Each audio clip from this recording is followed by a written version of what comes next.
ಉತ್ತರ ಕೊಡ್ತಾ ಮಧು ಬಂಗಾರಪ್ಪನವರೇ. ಮಾನ್ಯ ಸಭಾಧ್ಯಕ್ಷರೇ, ಮಾನ್ಯ ಶಿವಲಿಂಗೇಗೌಡರು, ಕೋನ್ ರೆಡ್ಡಿಯವರು, ಮಾನ್ಯ ಕೋನ್ ರೆಡ್ಡಿಯವರು ಮತ್ತು ಇನ್ಯಾರು ಮಾತಾಡಿದವರು,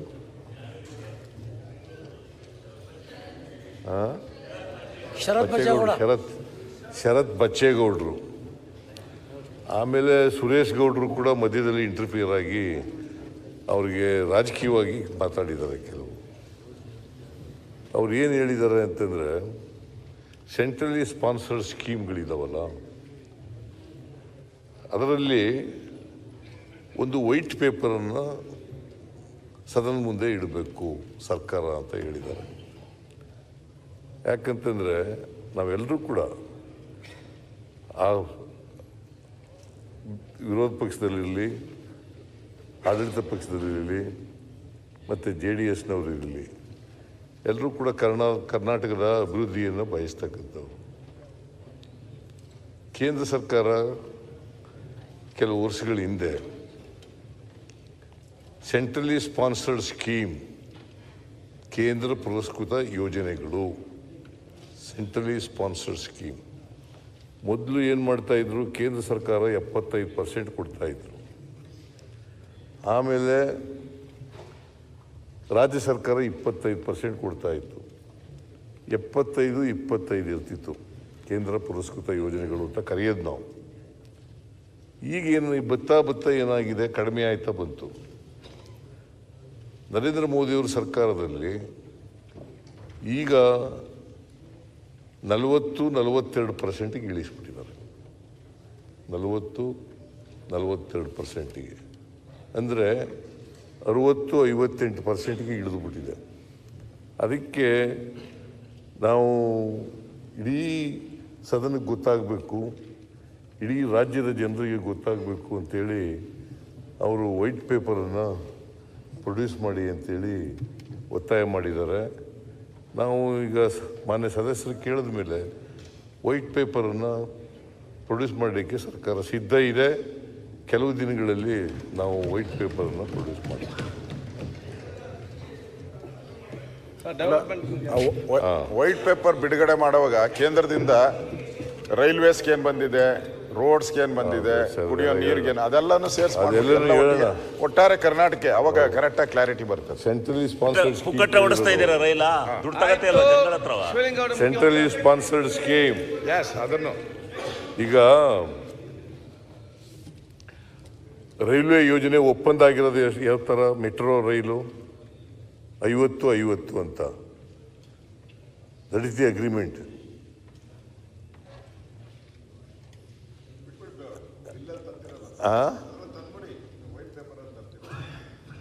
ಹೇಳೋದು ಬೇಡವಾ, ಹೇಳೋದು ಬೇಡವಾ, ಹೇಳ್ಬೇಕು ಅಂತಾರೆ ಎಲ್ಲ ನಮ್ಮ ಹೇಳೋದು ಬೇಡವೇನ್ರಿ. ವೈಟ್ ಪೇಪರ್ ಬರ್ತದಲ್ಲ, ವೈಟ್ ಪೇಪರ್ನಲ್ಲಿ ಎಲ್ಲ ಬಂದ್ಬಿಡ್ತು. ಇದು ಬರ್ತದೆ ಮೆಟ್ರೋ ರೈಲ್. ಸರ್, ಈಗ ನೀವು ತರ್ತಿರಲ್ಲ white paper, black paper, yellow paper, ಏನಾನ ತರ್ತಾರೆ, ಅದರಲ್ಲಿ ಏನೇನು ಇರ್ತದೋ ತಂದ್ಬಿಡಿ. ನೀವು ಸರಿ ಪ್ರಿಂಟ್ ಮಾಡಿಲ್ಲ ಅಂದರೆ ನಾವೊಂದು ಪೇಪರ್ ತರ್ತೀರ, ಆಮೇಲೆ ನಾವು ಒಂದು ಪೇಪರ್ ರಿಲೀಸ್ ಮಾಡೋದು. ಸರ್ಕಾರ ವೈಟ್ ಪೇಪರ್ ತರ್ತಕ್ಕಂಥದ್ದು, ಸರ್ಕಾರದ ಹತ್ರ ಅಂಕಿ ಅಂಶಗಳು ಇರ್ತಕ್ಕಂಥದ್ದು. ವಿರೋಧ ಪಕ್ಷದವರು ಅದು yellow paper, black paper, green paper ಅಂತಂದರೆ ಏನು ಈ ಥರ ಸರ್ಕಾರ ನಡೆಸಿರೋರು ನೀವು, ವಿರೋಧ ಪಕ್ಷದ ನಾಯಕರು.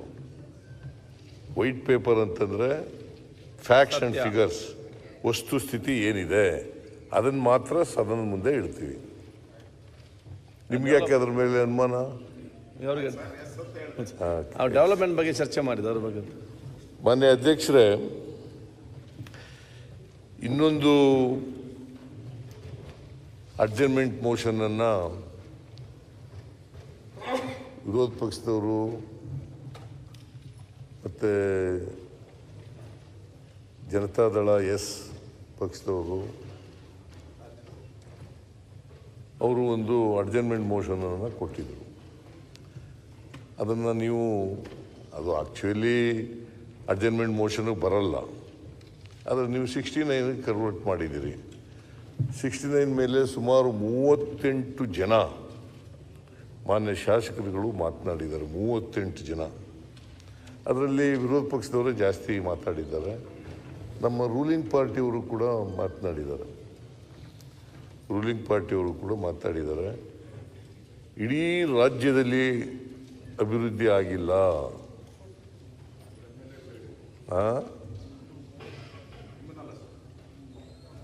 ಇಡೀ ರಾಜ್ಯದ ಅಭಿವೃದ್ಧಿ ಆಗಿಲ್ಲ ಅಂತ ಒಂದು. ಎರಡನೇದು, ಗ್ಯಾರಂಟಿ ಯೋಜನೆಗಳನ್ನು ನೀವು ಜಾರಿಗೆ ತಗೊಬಂದಿರೋದ್ರಿಂದ ಅಭಿವೃದ್ಧಿ ಕುಂಠಿತ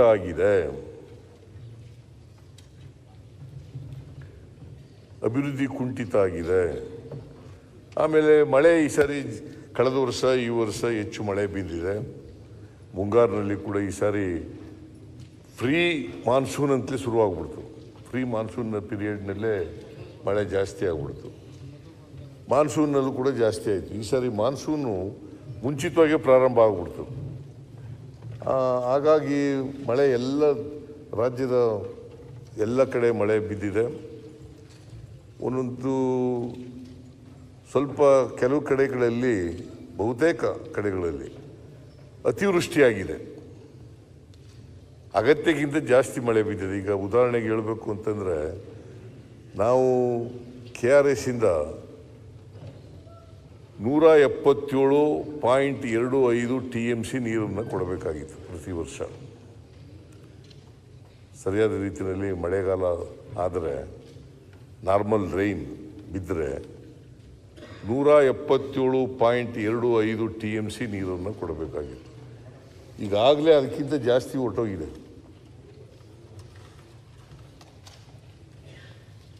ನಾವು ಎಷ್ಟು ತಮಿಳುನಾಡು ಕೊಡಬೇಕಾಗಿತ್ತು ಅದಕ್ಕಿಂತ ಜಾಸ್ತಿ ಹೋಗಿದೆ. ಇನ್ನು ಬಂದ ನೀರೆಲ್ಲ, ಜಲಾಶಯ ತುಂಬಿ ಬಂದ ನೀರೆಲ್ಲ ತಮಿಳುನಾಡಿಗೆ ಹೋಗೋದು. ಅದಕ್ಕೋಸ್ಕರನೇ ಮೇಕೆದಾಟು ಯೋಜನೆಯನ್ನು ಮಾಡಬೇಕು ಅಂತ ಇದ್ದದ್ದು. ನಾವು ಮೇಕೆದಾಟು ಯಾಕೆ ಮಾಡಬೇಕು ಅಂತಂದರೆ, ಇಂಥ ಪರಿಸ್ಥಿತಿನಲ್ಲಿ ನಾವು ಒಂದು ಬ್ಯಾಲೆನ್ಸಿಂಗ್ ರಿಸರ್ವಾಯರ್ ಮಾಡಬೇಕಲ್ಲ. ಗೊತ್ತಿಲ್ಲ ತಮಿಳುನಾಡಿನವರು ಯಾಕೆ ವಿರೋಧ ಮಾಡ್ತಾ ಇದ್ದಾರೆ ಅಂತ ನನಗಂತೂ ಗೊತ್ತಿಲ್ಲ. ಅವರಿಗೆ 177.25 TMC ನೀರು ಅಷ್ಟಕ್ಕೆ ಮಾತ್ರ ಅವ್ರಿಗೆ ಹಕ್ಕುದಾರರು. ಟ್ರಿಬ್ಯುನಲ್ ಹೇಳಿರೋದು ಅಷ್ಟೇನೆ, ಸುಪ್ರೀಂ ಕೋರ್ಟ್ ಹೇಳಿರೋದು ಇದನ್ನೇ. ನಾವು ಮೇಕೆದಾಟು ಯೋಜನೆ ಮಾಡೋದ್ರಿಂದ ಸುಮಾರು 67 TMC ನೀರನ್ನು ಹಿಡಿದಿಡ್ತೀವಿ ಮೇಕೆದಾಟುನಲ್ಲಿ. ಅದು ಕುಡಿಯೋ ನೀರಿಗೂ ಆಗ್ತದೆ. ಆಮೇಲೆ ಒಂದು ವೇಳೆ ಮರ ಅನಾವೃಷ್ಟಿ ಆದರೆ ಕರ್ನಾಟಕದಲ್ಲಿ ಈ ರಿಸರ್ವ್ ಮಳೆಗಾಲದಲ್ಲಿ ನೀರು ಬಂದಿರ್ತದಲ್ಲ, ಶೇಖರಣೆ ಮಾಡಿರ್ತೀವಲ್ಲ, ಅದನ್ನು ಬಿಡಲಿಕ್ಕೂ ಕೂಡ ಅನುಕೂಲ ಆಗ್ತದೆ. ಒಂದು ವೇಳೆ 177 TMC 177.25 TMC ನೀರು ಕೊಡೋಕೆ ಆಗದೆ ಹೋದರೆ ಅದನ್ನು ಕೂಡ ಕೊಡಲಿಕ್ಕೆ ಸಾಧ್ಯ ಆಗ್ತದೆ. ಅದರಿಂದ I don't think there will be no harm to Tamil Nadu. I don't know why they are opposing it. ಗೊತ್ತಿಲ್ಲ ನನಗೆ. ಸೊ ನಾನು ಈಗಲೂ ಅವರಲ್ಲಿ ಮನವಿ ಮಾಡ್ತೀನಿ, ಅಪೋಸ್ ಮಾಡೋದು ಬೇಡ. ಇದಕ್ಕೆ ಎರಡೂ ರಾಜ್ಯಗಳಿಗೆ ಅನುಕೂಲ ಆಗ್ತದೆ. ಸೊ ಅದನ್ನು ನಾನು ಹೆಚ್ಚಾಗಿ ಇದನ್ನು ಲಂಸಕ್ಕೆ ಹೋಗೋದಿಲ್ಲ. ನಾನು ಯಾಕೆ ಉದಾಹರಣೆಯಾಗಿ ಹೇಳಿದೆ ಅಂತಂದರೆ, ಈ ಸಾರಿ ಮಳೆ ಜಾಸ್ತಿ ಬಂದಿದೆ, ಜಲಾಶಯಗಳೆಲ್ಲ ತುಂಬಿದೆ. ಕಾವೇರಿ ಜಲಾಯನ ಪ್ರದೇಶ, ಕೃಷ್ಣ ಜಲಾಯನ ಪ್ರದೇಶ, ಗೋದಾವರಿ ಜಲಾಯನ ಪ್ರದೇಶ, ಎಲ್ಲ ಕಡೆಗಳು ಕೂಡ ಇವತ್ತು ಮಳೆ ಬಂದು ಎಲ್ಲ ಜಲಾಶಯಗಳು ಕೂಡ ತುಂಬಿದ್ದಾವೆ.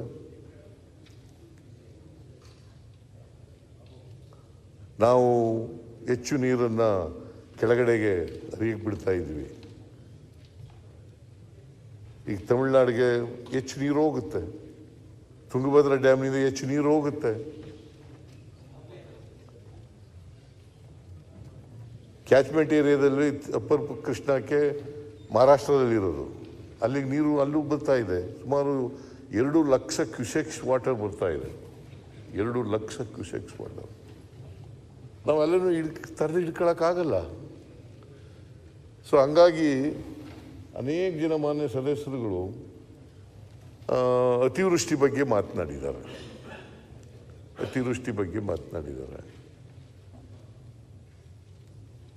ಮತ್ತು ಬೆಳೆ ನಷ್ಟ ಆಗಿದೆ, ಜಾನುವಾರುಗಳಿಗೆ ನಷ್ಟ ಆಗಿದೆ, ಮನೆಗಳೆಲ್ಲ ಬಿದ್ದೋಗಿದ್ದಾವೆ ಅಂತೆಲ್ಲ ಭಾಳ ಜನ ಮಾತಾಡಿದ್ದಾರೆ. ನಾನು ಬಹುಶಃ ಬೆಂಗಳೂರು ನಗರದ ಬಗ್ಗೆ DK ಶಿವಕುಮಾರ್ ಅವರು ಬೆಂಗಳೂರು ನಗರ ಅಭಿವೃದ್ಧಿ ಸಚಿವರು ಅವರು ಉತ್ತರ ಕೊಟ್ಟಿದ್ದಾರೆ. ಯಾಕಂತಂದರೆ ಹೆಚ್ಚಾಗಿ ಬೆಂಗಳೂರು ನಗರದ ಬಗ್ಗೆನೇ ಮಾನ್ಯ ಸದಸ್ಯರುಗಳು ಮಾತಾಡಿರೋದು. ಅವರು ಉತ್ತರ ಕೊಟ್ಟಿದ್ದಾರೆ, ನಾನು ಅದರ ಬಗ್ಗೆ ಮಾತಾಡೋಕ್ಕೆ ಹೋಗಲ್ಲ. ಆದರೆ ಒಂದು ಮಾತ್ರ ಹೇಳಲಿಕ್ಕೆ ಬಯಸ್ತೇನೆ, ಭಾಳ ಜನ ಮಾನ್ಯ ಸದಸ್ಯರುಗಳು ವಿರೋಧ ಪಕ್ಷದವರು ಹೆಚ್ಚಾಗಿ ವಿಶೇಷವಾಗಿ ನಮಗೆ ಅನುದಾನ ಕೊಟ್ಟಿಲ್ಲ ಅಂತ ಹೇಳಿದ್ದಾರೆ. ನಾನು ಈ ಸಾರಿ ಮಾನ್ಯ ಅಧ್ಯಕ್ಷರೇ ಬಜೆಟ್ನಲ್ಲಿ 8,000 ಕೋಟಿ ರೂಪಾಯಿ ಇಟ್ಟಿದ್ದೀನಿ. ಮೂಲಭೂತ ಸೌಕರ್ಯಗಳನ್ನು ಅಭಿವೃದ್ಧಿಪಡಿಸಲಿಕ್ಕೋಸ್ಕರ, ರಸ್ತೆಗಳ ಅಭಿವೃದ್ಧಿಪಡಿಸಲಿಕ್ಕೋಸ್ಕರ, ಸೇತುವೆಗಳನ್ನು ಅಭಿವೃದ್ಧಿಪಡಿಸಲಿಕ್ಕೋಸ್ಕರ 8,000 ಕೋಟಿ ರೂಪಾಯಿಗಳನ್ನು ಇಟ್ಟಿದ್ದೀನಿ. ಅದರಲ್ಲಿ ಎಲ್ಲ ಮಾನ್ಯ ಸದಸ್ಯರುಗಳಿಗೆ ಹಂಚ್ತೀನಿ. ಇವ್ರಿಗೆ ಅನುಮಾನ ಏನು ಅಂತಂದರೆ, ಇವರಿದ್ದಾಗ ಕೊಡಲಿಲ್ಲ, ನೀವು ಅಧಿಕಾರದಲ್ಲಿದ್ದಾಗ ಅಪೋಸಿಷನ್ನವ್ರಿಗೆ ಸರಿಯಾಗಿ ಕೊಡಲಿಲ್ಲ. ಬೆಂಗಳೂರಿನಲ್ಲೆಲ್ಲ ಕೊಟ್ಟಿರ್ಬೋದು. ನೀವು ಬೆಳಗಾವಿಗೆ ಕೊಟ್ಟಿದ್ದೀರಲ್ಲ, ಅದೊಂದು ಲೆಕ್ಕ ತಗೊಂಬಿಡಿ ಸಾಕು. ಬೆಳಗಾವಿಗೆ ಕೊಟ್ಟಿರೋದು ಒಂದೇ ಒಂದು ಲೆಕ್ಕ ತಗೊಳ್ಳಿ. ಏನು ಬೆಳಗಾವಿಗೆ ಅನುದಾನ ಕೊಟ್ಟಿದ್ದೀರಲ್ಲ ನಮ್ಮ ಸರ್ಕಾರ ಇದ್ದಾಗ, ಅದೊಂದು ಲೆಕ್ಕ ತಗೊಳ್ಳಿ ಅಂದೆ. ಏನಪ್ಪ ನಿಮ್ಗೆಲ್ಲ ಕೊಟ್ಟಿದ್ದಾರೆ? ನಮಗೆ ಕೊಟ್ಟಿದ್ದನ್ನ ಕ್ಯಾನ್ಸಲ್ ಮಾಡಿಬಿಟ್ಟು ಏನು ಕೊಡಲಿಲ್ಲ. ಬಿಜೆಪಿ ಶಾಸಕರಿಗೆ ಕೊಟ್ಟಿದ್ದಾರೆ, ರೆಕಾರ್ಡಲ್ಲಿ ಇದೆ ಸರ್. ಅದು ಏನ್ರಿ ಸರ್ಕಾರ ಸರ್, ನಮ್ಮ ಸರ್ಕಾರ ಇದ್ದಾಗ ಕೊಟ್ಟಿದ್ದನ್ನ ನಮ್ಮ ಸರ್ಕಾರ ಬಿದ್ದೋದ್ಮೇಲೆ ನಮ್ಗೆ ಕೊಟ್ಟಿದ್ದನ್ನೆಲ್ಲ ಕಿತ್ಕೊಂಡ್ಬಿಟ್ರು. ಈಗ ವಾದ ಬೇಡ ಸರ್. ಈಗ ಅಲ್ಲ, ಅವ್ರು ಹೇಳಿದ್ದಾರೆ ನನಗೆ ಎರಡು ವರ್ಷ ಆಯಿತು, 2 ವರ್ಷದಿಂದ 20 ಕೋಟಿ ಕೊಟ್ಟಿದ್ದೀರಾ. ನಾನು ಜಾರ್ಜ್ಗೆ ಎಷ್ಟು ಕೊಟ್ಟಿದ್ದೀನಿ ಕೇಳಿ. 2 ವರ್ಷದಲ್ಲಿ 20 ಕೋಟಿ ನನಗೆ ಬಂದಿರೋದು. ಜಾರ್ಜ್ಗೆ ಎಷ್ಟು ಕೊಟ್ಟಿದ್ದೀನಿ ಕೇಳಿ. ಈಗ ರೆಡ್ಡಿ ಅವ್ರಿಗೆ ಎಷ್ಟು ಕೊಟ್ಟಿದ್ದೀರಾ ಹೇಳಿ. ಮೋರ್ ದೆನ್ 60 crores ಮೇಲೆ ಕೊಟ್ಟಿದ್ದೀನಿ. ಆಮೇಲೆ ಸ್ಟಾರ್ ವಾಟರ್ ಡ್ಯಾಮ್ಗೆ 40 ಕೋಟಿ. ಅಶೋಕ್ ಕೂತ್ಕೊಳ್ಳಿ.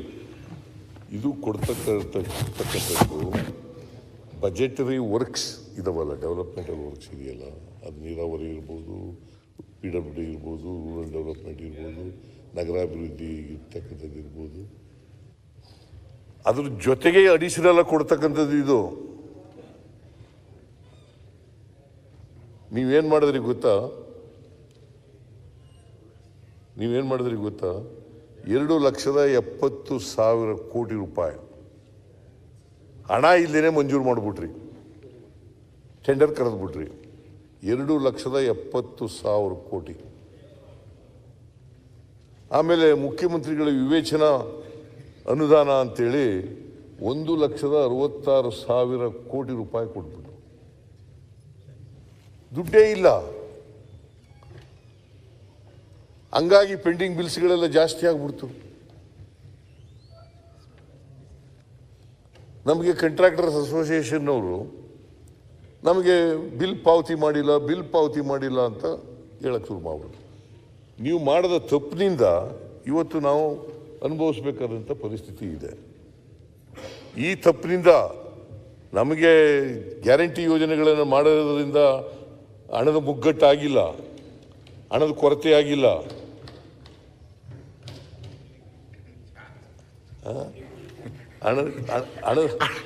ಹಳೇದು ಬೇಡ ಸರ್.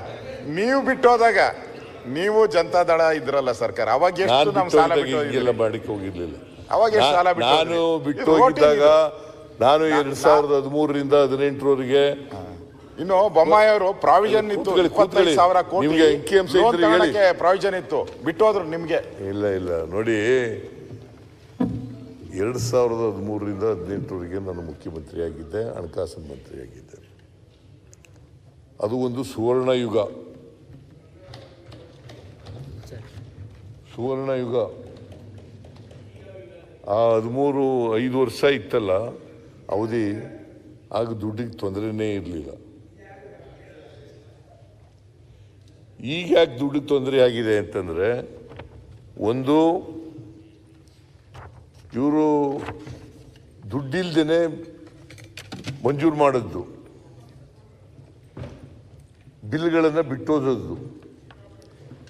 ಎರಡನೇದು,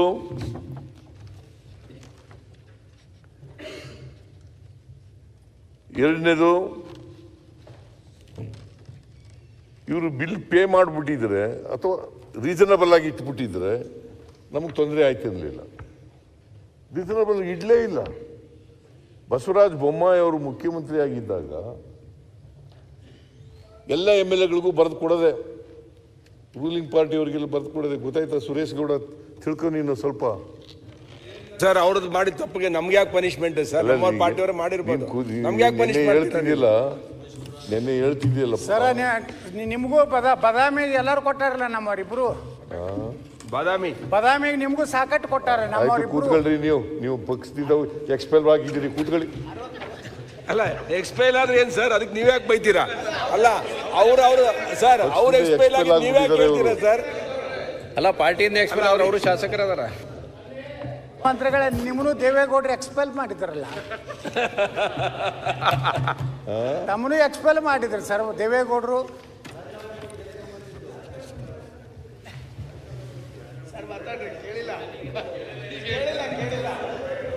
ಸನ್ಮಾನ್ಯ ಮುಖ್ಯಮಂತ್ರಿಗಳೇ, ತಮ್ಮನು ಸಹ ಅಹಿಂದ ಹೋರಾಟ ಮಾಡಿದ್ದಕ್ಕೆ ದೇವೇಗೌಡರು ಎಕ್ಸ್ಪೆಲ್ ಮಾಡಿದ್ರು. ಹೌದು. ಯಾರ್ಯಾರು ಎಕ್ಸ್ಪೆಲ್ ಮಾಡ್ತಾರೋ ಅವ್ರು ಮುಖ್ಯಮಂತ್ರಿಗಳು ಆಗ್ತಾರ.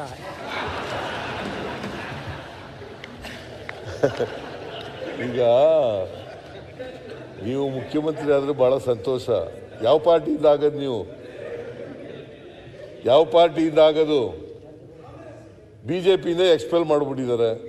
ನೀವು ಒಂದು ಹೊಸ ಪಕ್ಷ ಮಾಡಿ ಚೀಫ್ ಮಿನಿಸ್ಟರ್ ಆಗ್ಬೇಕಾದ್ರೆ ನಾನ್ ಅಡ್ಜಸ್ಟ್ಮೆಂಟ್ ಪೊಲಿಟಿಕಲ್ ಪಾರ್ಟಿ. ಈಗ ಯತ್ನಾಳ್ ಅವರೇ ಒಂದು ಹೊಸ ಪಕ್ಷ ಮಾಡ್ಲಿ ಪಾಪ ಅವ್ರು. ಮುಖ್ಯಮಂತ್ರಿಗಳೇ, ಸನ್ಮಾನ್ಯ ಅಧ್ಯಕ್ಷರೇ, ಪಕ್ಷದ ಹೆಸರು ಹೇಳಿ. ನಾವು ನಾನ್ ಅಡ್ಜಸ್ಟ್ಮೆಂಟ್ ಪೊಲಿಟಿಕಲ್ ಪಾರ್ಟಿ ಮಾಡಕತ್ತೀವಿ. ನಮ್ಮ ಪಾರ್ಟಿದಿಂದ ಏನಾರ ಈ BJPಗೆ ನುಕ್ಸಾನ ಆಗಬಾರ್ದು ಅಂಜಲಕತ್ತೀವಿ. ನಿಮಗೆ ಲಾಭ ಆಗಿಗಿತ್ತು ಹೇಳಿ. ನಮಗೆ ಲಾಭ ಆಗಬೇಕಾದ್ರೆ ನೀವು ಒಂದು ಹೊಸ ಪಾರ್ಟಿ ಮಾಡಬೇಕು.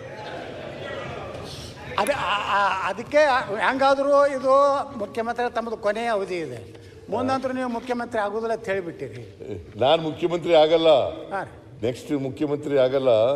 ನೀವು ಆಗ್ಬೇಕಂತೀರಲ್ಲ, ಅದಕ್ಕೋಸ್ಕರ ಹೊಸ ಪಾರ್ಟಿ ಮಾಡಿ.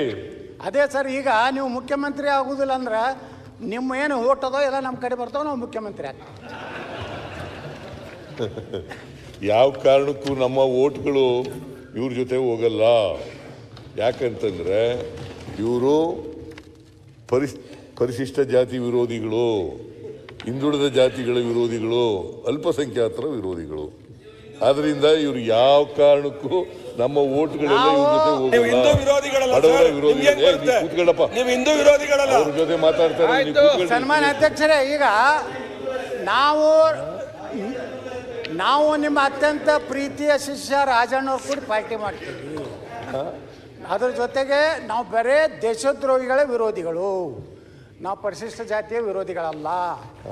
ನಮ್ಮ ದೇಶದ ಎಲ್ಲ ಜನಾಂಗದ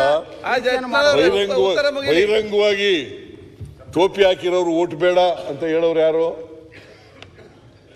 ಓಟ್ ಬೇಡ ಅಂತ ಹೇಳೋದು ನಾನೇ ಬಿಡ್ರಿ. ಅದ್ರಾಗೆ ಇವರು ಈ ದೇಶದಲ್ಲಿ ಅವರು ಓಟ್ ಬೇಡ ಅಂತ ಹೇಳೋದು ನಾನೇ. ಏನು ಅದಕ್ಕೇನು ಭಯ ಇಲ್ಲ, ಅಂಜಿಕಿಲ್ಲ, ಏನು ಯಾರ್ದು ಬಿಡೇ ಇಲ್ಲ. ಆಯ್ತು ಸರ್, ಸಬ್ಜೆಕ್ಟ್. ಅದಕ್ಕೆ ನೀವು ಯಾವ ಕಾರಣಕ್ಕೂ ಮುಖ್ಯಮಂತ್ರಿ ಆಗಲ್ಲ, ಅಧಿಕಾರಕ್ಕೆ ಬರೋದೂ ಇಲ್ಲ. ನೆಕ್ಸ್ಟ್ ಎಲೆಕ್ಷನ್ನಲ್ಲಿ ನೀವು ಪೂರ್ಣವಾಗಿ ಸೋಲ್ತೀರಿ. ನೀವು ಸೋಲ್ತಿರೋ ನಾವು ಸೋಲ್ತೀವೋ, ನಾವು 130 ಬಂದು ನಿಮ್ಮ ಜಾಗದಾಗ ನಾವೇ ಬಂದ್ಕೊಂಡಿರ್ತೀವಿ. ಬಹಳ ಸಂತೋಷ, ಬಹಳ ಸಂತೋಷ. 2028ರಲ್ಲಿ ಯಾವ ಪಾರ್ಟಿಯವರು ಹೇಳಿ? 2028ರಲ್ಲಿ ನಮ್ಮ ಪಕ್ಷನೇ ಕಾಂಗ್ರೆಸ್ ಪಕ್ಷನೇ ಮತ್ತೆ ಅಧಿಕಾರಕ್ಕೆ ಬರುತ್ತದೆ.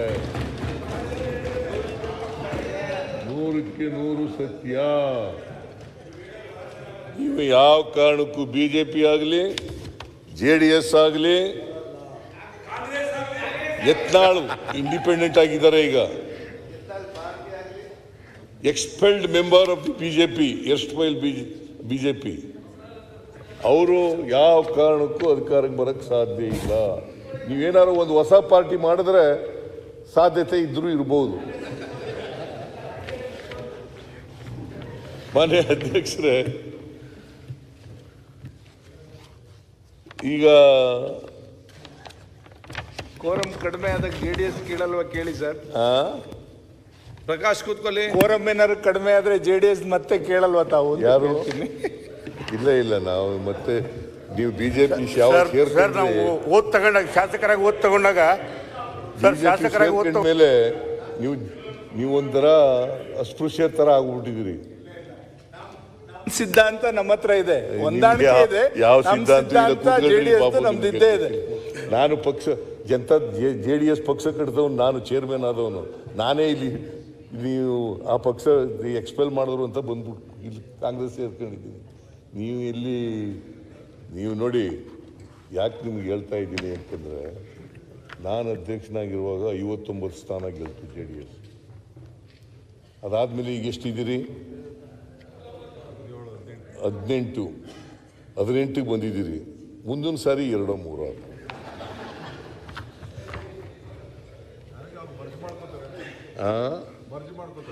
ಅದಾದರೂ ಆಗ್ಬೋದು, ಮರ್ಜ್ ಆದರೆ ಆಗ್ಬೋದು, ಬಿಜೆಪಿ ಜೊತೆ ಮರ್ಜ್ ಆದರೂ ಆಗ್ಬೋದು.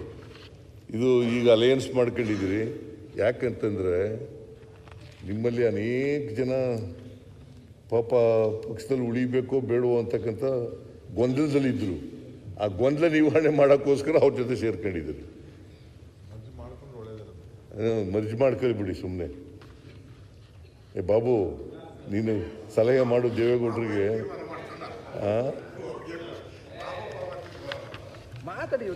ಲೀಡರ್ ಆಫ್ ಒಂದು ನಿಮಿಷ ಫ್ಲೋರ್ ಲೀಡರ್ ಅಲ್ಲ. ಈ ರಾಜ್ಯದಲ್ಲಿ ಲೋಕಸಭಾ ಚುನಾವಣೆಯಲ್ಲಿ 143 ಕ್ಷೇತ್ರದಲ್ಲಿ NDA ಅಭ್ಯರ್ಥಿಗಳಿಗೆ ಮೆಜಾರಿಟಿ ಬಂದಿದೆ. ಈ ರಾಜ್ಯದಲ್ಲಿ 136 ಸೀಟು ಕಾಂಗ್ರೆಸ್ ಪಕ್ಷ ಬಂದಿರೋದು.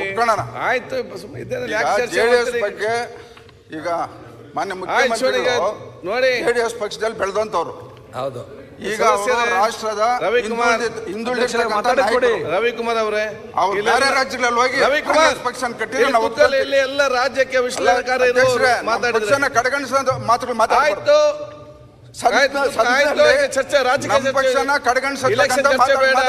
ಇಲ್ಲಿ ಚರ್ಚೆ ಬೇಡ. ಈಗ ಇದಕ್ಕೆ ಸಂಬಂಧ ಅಭಿವೃದ್ಧಿ ಸಂಬಂಧ ಉತ್ತರ ಕೊಡ್ತಾ ಇದ್ದಾರೆ. ಆಯ್ತು, ಹೊರಗೆ ಭಾಷಣ ಮಾಡಿ, ಇಲ್ಲಿ ಅಲ್ಲ. ಆಯ್ತು, ಕೂತ್ಕೊಳ್ಳಿ. ಆಯ್ತು, ಕೂತ್ಕೊಳ್ಳಿ. ಈಗ ಉತ್ತರ ಕೊಡ್ಬೇಕು ಮುಖ್ಯಮಂತ್ರಿಗಳು. ಆಯ್ತು, ಕೂತ್ಕೊಳ್ಳಿ. ಈಗ ನೀವು ಫಸ್ಟ್ ಟೈಮ್ ಬಂದಿದ್ದೀರಿ, ಯಾಕೆ ಈ ರೀತಿ ಮಾಡ್ತೀವಿ? ಕೂತ್ಕೊಳ್ಳಿ. ಆಯ್ತು, ಗೊತ್ತಾಯ್ತು. ಈಗ ಆಯ್ತು, ಸರಿ. ರಾಜ್ಯಕ್ಕೆ ನೋವನ್ನೆಲ್ಲ ಸಹಿಸಿಕೊಳ್ಳೋ ಶಕ್ತಿ ಬೇಕು. ಕೂತ್ಕೊಳ್ಳಿ.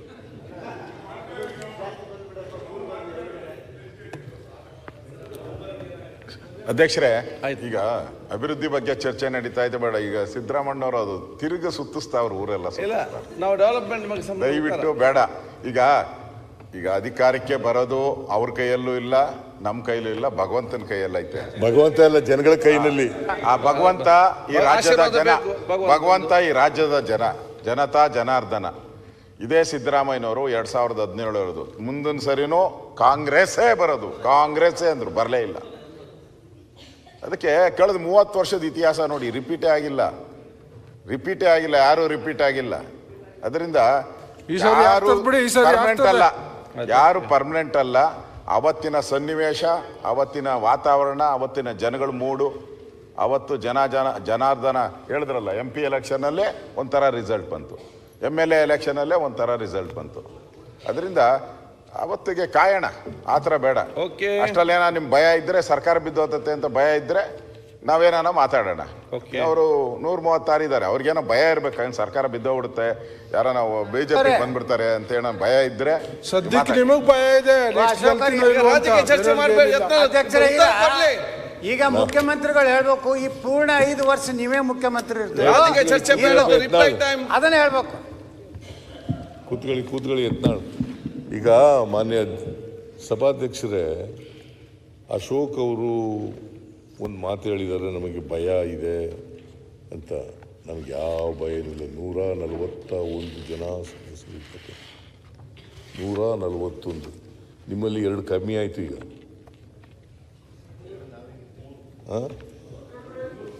ಮೂರು ಕಡಿಮೆ ಅದು. ನಿಮಗೆ ಆ ಭಯ ಇರಬೇಕು ಅಷ್ಟೇ ಸರ್. ತಿರ್ಗಿ ಯಾಕೆ ಅಲ್ಲಿ ನಿಮ್ಮಲ್ಲಿ 16 ಜನ ಕಡಿಮೆ ಆದ್ರು, ನಮ್ಮಲ್ಲಿ 3 ಜನ ಕಡಿಮೆ ಆದ್ರು, ನಿಮ್ಮಲ್ಲಿ 16 ಜನ ಕಡಿಮೆ ಆದ್ರಲ್ಲ ಸರ್ ನಾವು ಸರ್ಕಾರ ಮಾಡಿದಾಗ. 16 ಜನ ಅಲ್ಲ, ಅದು ಬಿಟ್ಟು ನಮಗೆ ಗೆಲ್ಲೋ ಶಕ್ತಿ ಇಲ್ವಲ್ಲ. 16 ಜನ ಖರೀದಿ ಮಾಡಿ ಮತ್ತೆ ರಾಜಣ್ಣ ಕ್ರಾಂತಿ ನವೆಂಬರ್ ಕ್ರಾಂತಿ ಅಂತಾನೆ ಅವ್ರೆ. ಈ ಪತ್ರಿಕೆಯವರು ಬಿಡಲ್ಲ. ಯಾಕೆ ನವೆಂಬರ್ ಅದೇನಾಗ್ತದೆ ನೋಡೋಣ. ನಾವು we are waiting for November. ಅಲ್ಲಿವರೆಗೂ ನಾವೇನು ಮಾತಾಡೋದು. ಅಧ್ಯಕ್ಷರೇ, 11 ವರ್ಷಗಳ ಕಾಲ ಇವರು ಬಿಜೆಪಿಯವರು ಅಧಿಕಾರದಲ್ಲಿದ್ದರು. 2006ರಿಂದ ಸಮ್ಮಿಶ್ರ ಸರ್ಕಾರ ಆಯಿತು. ಅದರಲ್ಲೂ ಪಾರ್ಟ್ನರ್ ಆಗಿದ್ರು. 20 ಮಂತ್ಸ್ ಅಂತ ಆಗಿತ್ತು. ಆಮೇಲೆ 2008ರಲ್ಲಿ ನಿಮಗೆ ಜನ ಆಶೀರ್ವಾದ ಮಾಡಲಿಲ್ಲ. ಮಾಡಿದ್ರ 113 ಜನ ಗೆದ್ದರೆ ನೀವು ಗೆಲ್ಲಿಲ್ಲ. ಮತ್ತೆ 2018ರಲ್ಲಿ ಮತ್ತೆ ಜನ ಆಶೀರ್ವಾದ ಮಾಡಲಿಲ್ಲ. ಇವರು ಅಧಿಕಾರಕ್ಕೆ ಬಂದಿರೋದು ಆಪರೇಷನ್ ಕಮಲದ ಮೂಲಕ ಅಧಿಕಾರಕ್ಕೆ ಬಂದಿದ್ದಾರೆ ಹೊರತು ಜನರ ಆಶೀರ್ವಾದದಿಂದ ಅಧಿಕಾರಕ್ಕೆ ಬಂದಿಲ್ಲ. ಮುಂದೆನೂ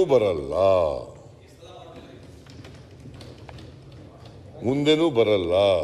ನೀವು ಇಬ್ರು ಜೊತೆ ಸೇರ್ಕೊಂಡ್ರೂ ಬರಲ್ಲ. ಜನ ನಿಮ್ಮನ್ನ ಸಂಪೂರ್ಣವಾಗಿ ತಿರಸ್ಕಾರ ಮಾಡ್ತಾರೆ.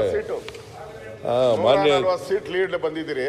ಇನ್ನೊಂದು 2 ವರ್ಷ ಆಗಿ ನಿಮ್ಮ ಸರ್ಕಾರ ಎಲ್ಲ ಅವ್ಯವಹಾರ ಎಲ್ಲ ಆದ್ಮೇಲೆ ನಾವು 175 ಸೀಟ್ ಗೆಲ್ತೀವಿ. ಬರ್ದ್ ಮಾಡ್ಕೊಳ್ರಿ ಹೇಳಿದೀನಿ. ನೆಕ್ಸ್ಟ್ 175 ಸೀಟು ಗೆದ್ದೇ ಗೆಲ್ತೀರಿ. ನಾವು ಬರ್ದ್ ಮಾಡ್ಕೊಳ್ರಿ. 5 ಪಂಚಾಯತಿ ಪಟ್ಟಣ ಪಂಚಾಯತಿ ಎಲೆಕ್ಷನ್ ನಡೀತು. ಎಷ್ಟು ಗೆದ್ದಿರಿ ನೀವು?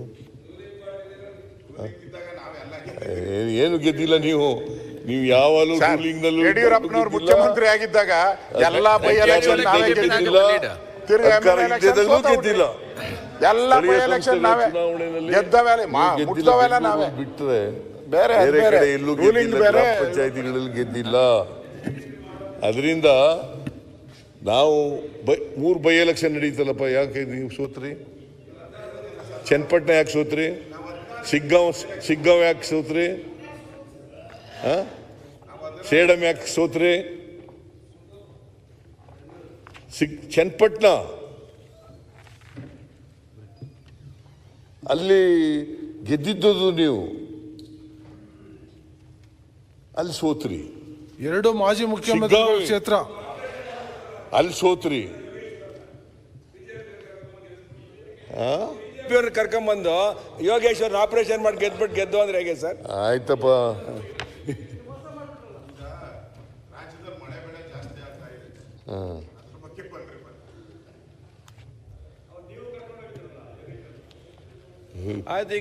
ಈಗ ಯೋಗೇಶ್ವರ ಎಲ್ಲಿದ್ರು ಮೊದಲು? ಮತ್ತೆ ಆಮೇಲೆ ನೀವು ಕರ್ಕೊಂಡಿಲ್ವಾ? ಇದು ರಾಜಕೀಯ ಸ್ಥಿತಾಂತರಗಳು ನಡೀತಲೇ ಇರ್ತವೆ. ಈಗ ಸುರೇಶ್ ರಾಜ್ಯಕ್ಕೆ ಚರ್ಚೆ ಬೇಡ. ಉತ್ತರ ಸುಮ್ಮನೆ ಕೂತ್ಕೊಳ್ಳಿ ಬೇಡ ಸರ್. ಡೆವಲಪ್ಮೆಂಟ್ ಬಗ್ಗೆ ಉತ್ತರ ಕೊಟ್ಟು ಸರ್.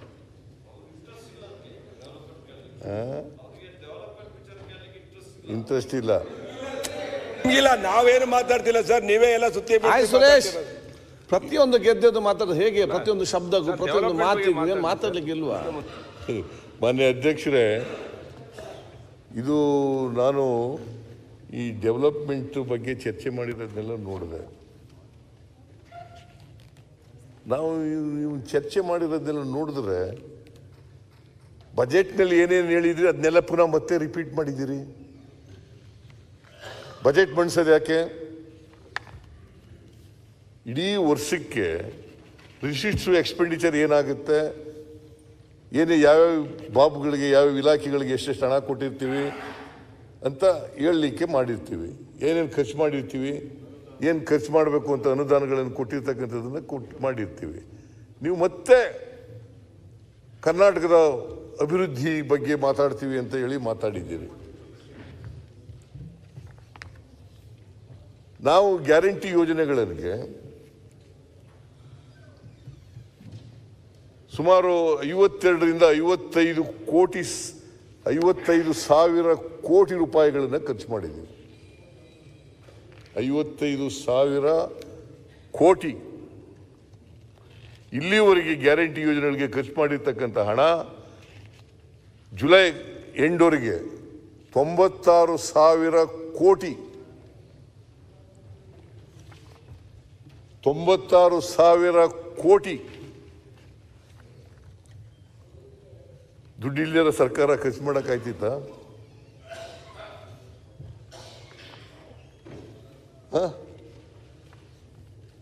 ಶಕ್ತಿ ಯೋಜನೆ ಇಲ್ಲಿ ರಾಮಲಿಂಗಾರೆಡ್ಡಿ ಅವರು ಇದ್ದಾರೆ. ಕಳೆದ ತಿಂಗಳಲ್ಲ 500 ಕೋಟಿ ಮಹಿಳೆಯರು 500ನೇ ಕೋಟಿ ಟಿಕೆಟ್ ಹಂಚ ನಾನು DK ಶಿವಕುಮಾರ್ ಇಬ್ಬರು ಕೂಡ ಹಂಚಿದ್ರು. ರಾಮಲಿಂಗಾರೆಡ್ಡಿ ಅವರು ನಾವೆಲ್ಲ ಹೋಗಿ ಹಂಚಿದ್ರು. ನಿಮ್ಗೆ ಗೊತ್ತಾದ್ರಿಂದ ಏನಾಗಿದೆ ಗೊತ್ತಾ? ಕರ್ನಾಟಕದಲ್ಲಿ ಈ ಗ್ಯಾರಂಟಿ ಯೋಜನೆಗಳಿಂದ ಏನಾಗಿದೆ ಗೊತ್ತಾ? ಪರ್ ಕ್ಯಾಪಿಟ ಇನ್ಕಮ್ನಲ್ಲಿ we are number 1 in the country. 2013-14ರಲ್ಲಿ 1,01,000 ಕೋಟಿ ಇತ್ತು ಪರ್ ಕ್ಯಾಪಿಟ ಇನ್ಕಮ್. ಇವತ್ತು 2,04,000 ಕೋಟಿ. 2,04,000 ಕೋಟಿ. ಇದು ಹೆಂಗ ಸಾಧ್ಯ? ಇದು ಅಭಿವೃದ್ಧಿ ಆಗದೇ ಇರೋ ರಾಜ್ಯಗಳಲ್ಲಿ ಹಿಂಗೆಲ್ಲ ಮಾಡಕ್ ಸಾಧ್ಯನಾ?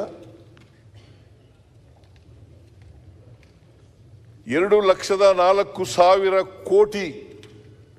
V are number 1 in the country so far as the per capita income is concerned.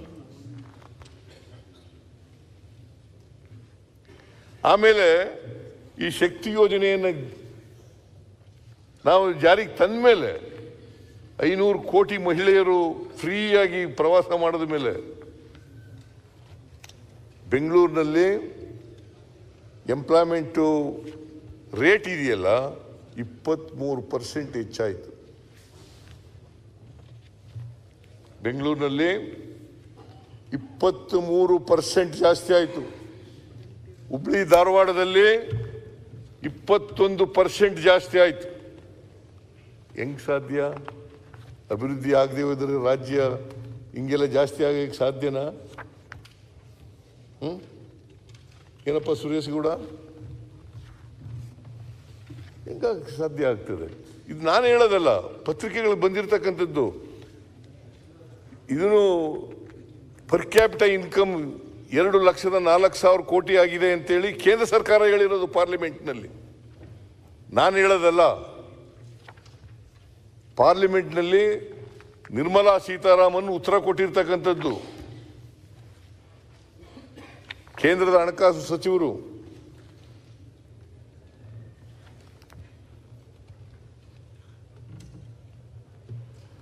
ಅದರಿಂದ ಮಾನ್ಯ ಅಧ್ಯಕ್ಷರೇ, ಈ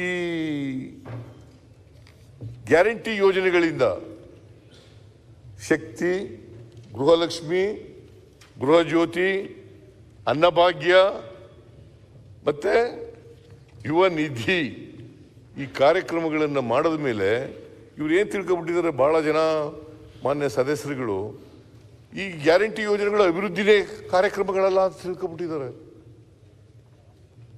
ಹಾಗಾದರೆ ಪರ್ ಕ್ಯಾಪಿಟ ಇನ್ಕಮ್ ಹೆಂಗೆ ಜಾಸ್ತಿ ಆಯಿತು?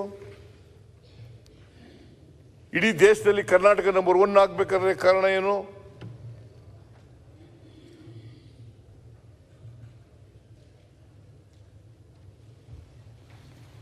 ಕೊಂಡ್ಕೊಳ್ತಕ್ಕಂಥ ಶಕ್ತಿ ಜಾಸ್ತಿ ಆಯಿತು. ಪರ್ಚೇಸಿಂಗ್ ಪವರ್ ಜಾಸ್ತಿ ಆಯಿತು. ಪ್ರತಿ ಮನೆಗೆ 4,000 to 5,000 ರೂಪಾಯಿ ಪ್ರತಿ ತಿಂಗಳು ಹೋಗ್ತಾ ಇದೆ. ವರ್ಷಕ್ಕೆ ಸುಮಾರು 50,000 to 60,000 ರೂಪಾಯಿ ಸಿಗ್ತಾ ಇದೆ. ಇದು ಅಭಿವೃದ್ಧಿ ಅಲ್ವಾ? ಇದು ಅಭಿವೃದ್ಧಿ ಅಲ್ಲ. ನೀವು ಗ್ಯಾರಂಟಿ ಯೋಜನೆಗಳಿಂದ ರಾಜ್ಯ ಅಭಿವೃದ್ಧಿ ಕುಂಠಿತ ಆಗ್ಬಿಟ್ಟದೆ. ಹೆಂಗ್ ಮತ್ತೆ how Karnataka become number 1 state as far as the per capita income is concerned. ಹೆಂಗ್ ಸಾಧ್ಯ ಆಗ್ತದೆ? ಆಮೇಲೆ ಮಾನ್ಯ ಅಧ್ಯಕ್ಷರೇ, 14th ಫೈನಾನ್ಸ್ ಕಮಿಷನ್ ನಲ್ಲಿ ನಮಗೆ ರಾಜ್ಯಕ್ಕೆ ಬಂದಿದ್ದಂಥದ್ದು ನಮ್ಮ ಪಾಲು, ತೆರಿಗೆ ಪಾಲು 4.7%. 15th ಫೈನಾನ್ಸ್ ಕಮಿಷನ್ ನಲ್ಲಿ 3.6%. ಜಾಸ್ತಿನ ಕಡಿಮೆನಾ? 1.1% ಕಡಿಮೆ ಆಯ್ತು. ಅದರಿಂದ 1.1% ಕಡಿಮೆ ಆದ್ರಿಂದ ವರ್ಷದಲ್ಲಿ 68,000 ಕೋಟಿ ಕಡಿಮೆ ಆಯ್ತು. ನಮಗೆ 68,000 ಕೋಟಿ 5 ವರ್ಷದಲ್ಲಿ ಕಡಿಮೆ ಆಯ್ತು ನಮಗೆ. ಆ ದುಡ್ಡಿದ್ದಿದ್ರೆ ಇನ್ನೂ ಹೆಚ್ಚು ಅಭಿವೃದ್ಧಿ ಮಾಡೋಕ್ಕಾಯ್ತಾ ಇರ್ಲಿಲ್ವಾ?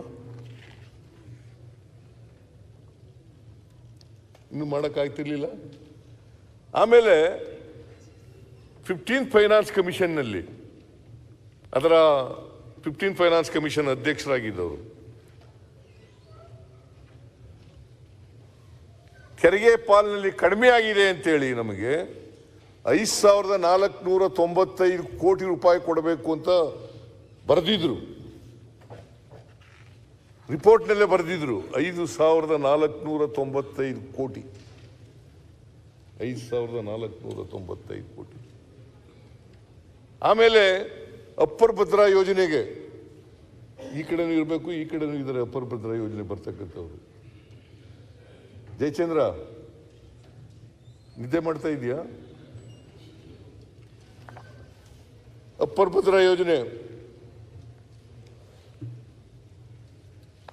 ಎರಡು ಕಡೆ ಜನ ಇದ್ದಾರೆ. 5,300 ಕೋಟಿ ಕೊಡ್ತೀವಿ ಅಂತ ಕೊಡ್ಲಿಲ್ಲ.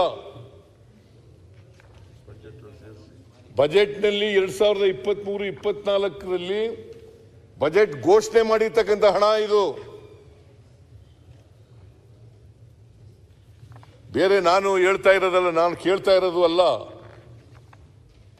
ಬಜೆಟ್ನಲ್ಲಿ ಮಂಡಿಸಿದಾಗ,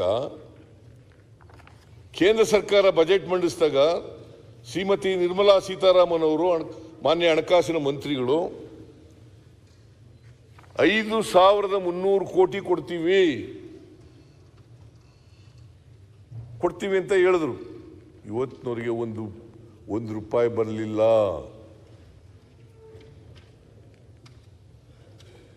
ಒಟ್ಟು 5,495, 5,300 ಇವೆಲ್ಲ ಸೇರಿಸಿದ್ರೆ ಒಟ್ಟು 11,495 ಕೋಟಿ. 11,495 ಕೋಟಿ ಬರಲಿಲ್ಲ. ಇವೆರಡೂ ಸೇರಿಸಿದ್ರೆ 68,000 ಪ್ಲಸ್ ಇದು ಎಲ್ಲ ಸೇರಿಸಿದ್ರೆ 80,000 ಕೋಟಿ ನಮಗೆ ನಷ್ಟ ಆಯಿತು. 80,000 ಕೋಟಿಗೆ ನಷ್ಟ ಆಯಿತು. 80,000 ಕೋಟಿ ನಷ್ಟ ಆದರೆ ಒಂದು ರಾಜ್ಯಕ್ಕೆ ಪ್ರಗತಿ ಎಷ್ಟಾಗಬೇಕಾಗಿತ್ತು ಅಷ್ಟಾಗಲಿಕ್ಕೆ ಸಾಧ್ಯ ಆಗಲ್ಲ. ನಮ್ಮ ನಿರೀಕ್ಷೆ ಇದೆಯಲ್ಲ, ಆ ರೀತಿ ಬೆಳವಣಿಗೆ ಆಗಲಿಕ್ಕೆ ಸಾಧ್ಯ ಆಗಲ್ಲ. ಗುರಿ ತಲುಪ ತೊಂದರೆ ಆಗುತ್ತೆ. ಸೊ ಇದು ದಿಸ್ ಇಸ್ ದಿ ಬ್ಯಾಕ್ಗ್ರೌಂಡ್. ನಮಗೆ ತೆರಿಗೆ ಪಾಲಿನಲ್ಲಿ ನಮಗೆ ಬರಬೇಕಾದಷ್ಟು ಬಂದಿದ್ರೆ ಇವತ್ತು ಇನ್ನೂ ನೀವು ಕೇಳದಷ್ಟು ದುಡ್ಡನ್ನೆಲ್ಲ ಕೊಡಲಿಕ್ಕೆ ಸಾಧ್ಯ ಆಗ್ತಿತ್ತು. ಅನುದಾನ ಕೊಡಿ ಅನುದಾನ ಕೊಡಿ ಅಂತ ಹೇಳ್ತಿರಲ್ಲ, ಅವೆಲ್ಲ ಕೊಡಲಿಕ್ಕೆ ಸಾಧ್ಯ ಆಯಿತು.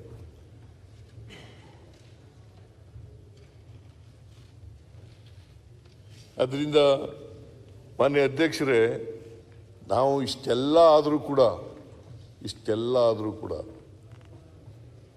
4,09,000 ಕೋಟಿ ರೂಪಾಯಿ ಬಜೆಟನ್ನು ಮಂಡಿಸಿದ್ದೀವಿ.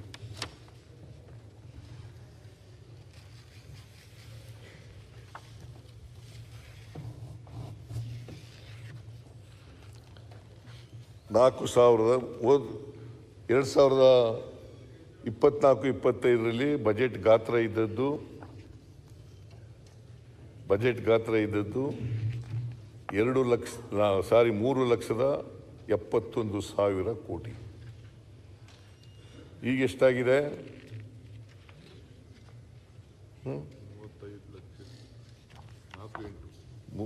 29 ಕೋಟಿ ಪ್ಲಸ್ 9 ಕೋಟಿ, 38 ಕೋಟಿ ಹೆಚ್ಚಾಯಿತು.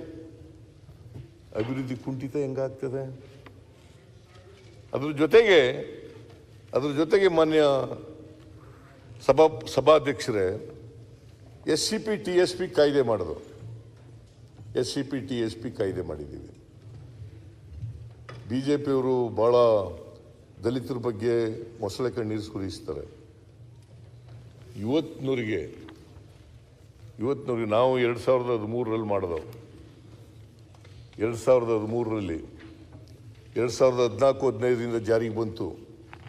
2014-15ರಿಂದ ಜಾರಿಗೆ ಬಂತು. ಇವತ್ತು ಈ ವರ್ಷದ ಬಜೆಟ್ನಲ್ಲಿ 1,69,000 ಕೋಟಿ ಡೆವಲಪ್ಮೆಂಟಲ್ ಎಕ್ಸ್ಪೆಂಡಿಚರ್. 1,69,000 ಕೋಟಿ ಡೆವಲಪ್ಮೆಂಟಲ್ ಎಕ್ಸ್ಪೆಂಡಿಚರ್. ಅದರಲ್ಲಿ 24.1%, 24.1% ಅಷ್ಟು ಅವರ ಜನಸಂಖ್ಯೆಗೆ ಅನುಗುಣವಾಗಿ SCP TSP ಹಣ ತೆಗೆದಿಡ್ತಕ್ಕಂಥ ಕಾಯ್ದೆ ಮಾಡೋದು ನಾವು. ಇವರು ಈ BJPಯವರು ಒಂದೇ ಒಂದು ದಲಿತರಿಗೆ ಅವರ ಜನಸಂಖ್ಯೆಗೆ ಅನುಗುಣವಾಗಿ ಯಾವುದಾದ್ರು ರಾಜ್ಯದಲ್ಲಿ ಮಾಡಿದ್ದಾರೆ? BJP ಅಧಿಕಾರದಲ್ಲಿರೋ ರಾಜ್ಯದಲ್ಲಿ, ಕೇಂದ್ರ ಸರ್ಕಾರದಲ್ಲಿ ಮಾಡಿದ್ದಾರಾ?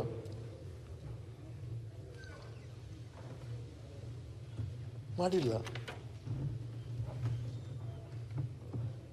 ಮತ್ತೆ ಬರೀ ಶೆಡ್ಯೂಲ್ ಕಾಸ್ಟ್ನವ್ರ ಬಗ್ಗೆ ಮಾತಾಡಿದ್ರೆ ಸಾಧ್ಯ ಆಗ್ತದ? ಬರೀ ಬಾಯಿ ಮಾತಿನಲ್ಲಿ ಅವರು ಅಭಿವೃದ್ಧಿ ಮಾಡಕ್ಕೆ ಸಾಧ್ಯ ಆಗ್ತದ? ಈ ವರ್ಷ 42,017 ಕೋಟಿ 42,017 ಕೋಟಿ ಬಜೆಟ್ನಲ್ಲಿ SCP TSPಗೆ ಅನುದಾನವನ್ನು ನಿಗದಿ ಮಾಡಿದ್ದೇವೆ. 42,000. ಹೋದ ವರ್ಷ 39,000 ಕೋಟಿ ಇತ್ತು. ಈ ಸಾರಿ 42,017 ಕೋಟಿ. ಇಷ್ಟೆಲ್ಲ ಮಾಡಿ ಹೇಗೆ ಮಾಡಕ್ಕೆ ಸಾಧ್ಯ ಆಗ್ತದೆ? ಗ್ಯಾರಂಟಿ ಯೋಜನೆಗಳು ಮಾಡಿಬಿಟ್ರಿ. ಅದಕ್ಕೆ ನಾನು ಹೇಳಿದೆ, ನಾನು ಅನೇಕ ಸಾಧನ ಸಮಾವೇಶಗಳಿಗೆ ಹೋಗಿದ್ದೆ. ಆಯ್ತಪ್ಪ, ಅಸೆಂಬ್ಲಿ ಬರ್ತದೆ, ಚರ್ಚೆ ಮಾಡೋಣ, ಅಸೆಂಬ್ಲಿಯಲ್ಲಿ ಹೇಳೋಣ ಇದನ್ನೆಲ್ಲ. ಅಸೆಂಬ್ಲಿ ರಾಜ್ಯದ ಸಮಸ್ಯೆಗಳನ್ನು ಚರ್ಚೆ ಮಾಡ್ತಕ್ಕಂಥ ವೇದಿಕೆ ಇದು. ಜನಕ್ಕೆ ಗೊತ್ತಾಗಬೇಕು, ಈ ರಾಜ್ಯದ ಜನರಿಗೆ ಗೊತ್ತಾಗಬೇಕು, 7 ಕೋಟಿ ಜನರಿಗೆ ಗೊತ್ತಾಗಬೇಕು. What we have done, what we could not done.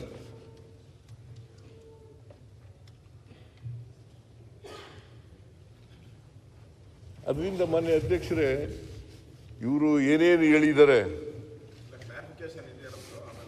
ಆಮೇಲೆ ಕ್ಲಾರಿಫಿಕೇಶನ್ ಕೇಳಪ್ಪ, ಬೇಡ ಅಂದವ್ರು ಯಾರು? ನಾನು ಹೇಳ್ತೀನಿ, ಇಲ್ಲ ಸುಸ್ತಾಗದೇ ಇಲ್ಲ. ಸುಸ್ತಾಗೋ ಪ್ರಶ್ನೆನೇ ಇಲ್ಲ.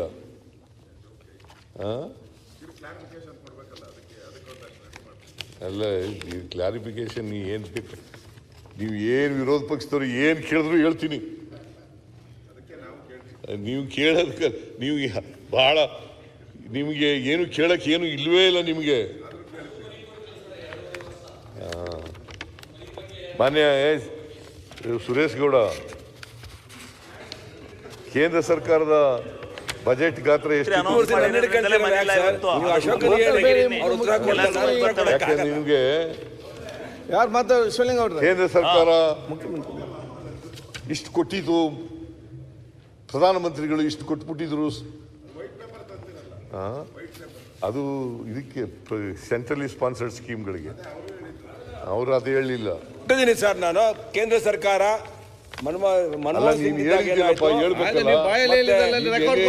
ಏನ್ ಬಹಳ ಏನ್ ನಿಮ್ಮವರೆಲ್ಲ ಬೆನ್ ತಟ್ಟಿ ಟೇಬಲ್ ತಟ್ಟಿದ್ದು ನೀನು ಮಾತಾಡುವಾಗ ನೀನು ಏನು ಹುಮ್ಮಸ್ನಿಂದ ಹೇಳುದು 20,000 ಕೋಟಿ ಕೊಟ್ಟಿದ್ದಾರೆ ನರೇಂದ್ರ ಮೋದಿ ಅವರು ಈ ರಾಜ್ಯಕ್ಕೆ ಸರ್. ಬಜೆಟ್ ಗಾತ್ರ ಎಷ್ಟಿತ್ತು? ಕೂತ್ಕೊಳ್ರಿ. ಬಜೆಟ್ ಗಾತ್ರ ಎಷ್ಟಿತ್ತು? 14-15ರಲ್ಲಿ 16,63,673 ಎಷ್ಟಿತ್ತು ಗೊತ್ತಾಗ? ಬಜೆಟ್ ಗಾತ್ರ ಎಷ್ಟಿತ್ತು ಕೇಂದ್ರ ಸರ್ಕಾರದ್ದು? ಇದು ನಾನು ಹೇಳ್ತಾ ಇರೋದು 16,63,673 ಕೋಟಿ. ಇವತ್ತೆಷ್ಟಿದೆ? 50,65,345 ಕೋಟಿ. ಇದು ಗೊತ್ತಾ?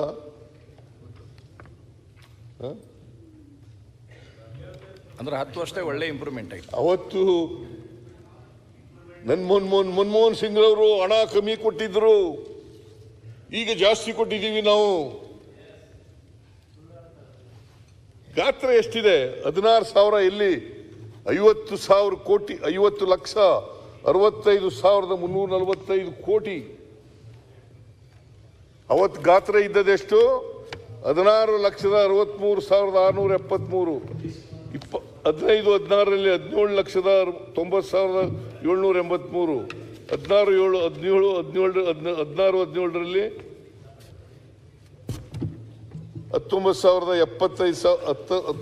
19,75,194. 17-18ರಲ್ಲಿ ಈ ಥರ ಎಲ್ಲ ಇದೆ. ಅದು ಅವತ್ತು 16 ಲಕ್ಷ ಇದ್ದದ್ದು ಇವತ್ತು 50 ಲಕ್ಷ ಆಗಿದೆ. ನ್ಯಾಚುರಲಿ ಗ್ರಾಂಟ್ಸು ಹೆಚ್ಚಾಗಿ ಕೊಡಲೇಬೇಕಾಗ್ತದೆ.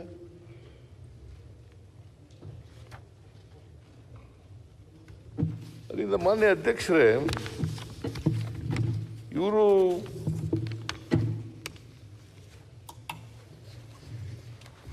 ಹೇಳ್ತಕ್ಕಂಥ ವಿಚಾರಗಳಿದ್ದಾವಲ್ಲ, ಇವು ಸತ್ಯಕ್ಕೆ ದೂರವಾದಂಥ ಮಾತುಗಳು. ನಾವು ಈಗ BR ಪಾಟೀಲ್ರು, ಬೇರೆ ಬೇರೆ ಎಲ್ಲ ಸ್ನೇಹಿತರುಗಳು ಇವರೆಲ್ಲ ಅತಿವೃಷ್ಟಿ ಬಗ್ಗೆ ಎಲ್ಲ ಮಾತಾಡಿದ್ದಾರೆ. ನಾವು ಎಲ್ಲ ಜಿಲ್ಲಾಧಿಕಾರಿಗಳಿಗೆ ಹೇಳಿದ್ದೀವಿ, ಸರ್ವೆ ಮಾಡಿ ರಿಪೋರ್ಟ್ ಕೊಡ್ರಿ ಅಂತ ಹೇಳಿದ್ದೀವಿ. ಅರ್ಗ ಜ್ಞಾನೇಂದ್ರ ಇವರು ಇಲ್ಲ, ಅವರೆಲ್ಲ ಹೊರಟೋಗಿದ್ದಾರೆ. ಅವರು ಪಾಪ ಮನೆಗೆ ಊರಿಗೆ ಹೊರಟೋಗಿರ್ಬೇಕು ಅನ್ನೋ ಕಾಣಿಸುತ್ತೆ. ಅರ್ಗ ಜ್ಞಾನೇಂದ್ರ ಅವ್ರು ಹೇಳಿದ್ರು ತೆಂಗಿನ ಬೆಳೆ, ಅಡಿಕೆ ಬೆಳೆ ಎಲ್ಲ ಹೋಗಿದೆ ಅಂತ. ಈ ಸಾರಿ ದುಡ್ಡು ಇಟ್ಟಿದ್ದೀನಿ ನಾನು. ಸರ್ ಅವರು ಇದ್ದಾಗ ಮಾಡಲಿಲ್ಲ ಸರ್. ಒಂದು ರಿಕ್ವೆಸ್ಟ್ ಸರ್, ತೆಂಗಿಗೆ ಇಟ್ಟಿಲ್ಲ ಸರ್. ತೆಂಗಿಗೆ ಅಡಿಕೆಗೆ ಇಟ್ಟಿದ್ದೀರಿ ಸರ್, ತೆಂಗಿಗೆ ಇಟ್ಟಿಲ್ಲ ಸರ್. ತೆಂಗಿಂದೇ ಅಪ್ಪ. ಇಲ್ಲ ತೆಂಗಿನ ಮಂತರ್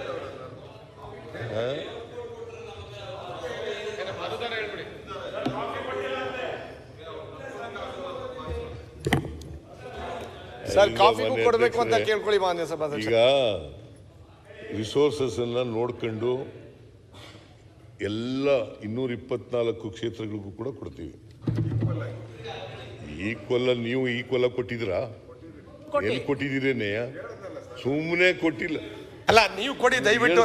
ದಯವಿಟ್ಟು ನೀವು ಕೊಡಬೇಕು. ಅಲ್ಲ ಅಲ್ಲ ಈ ಕೊಡ್ಲಿ ಅಂತ ಹೇಳಿ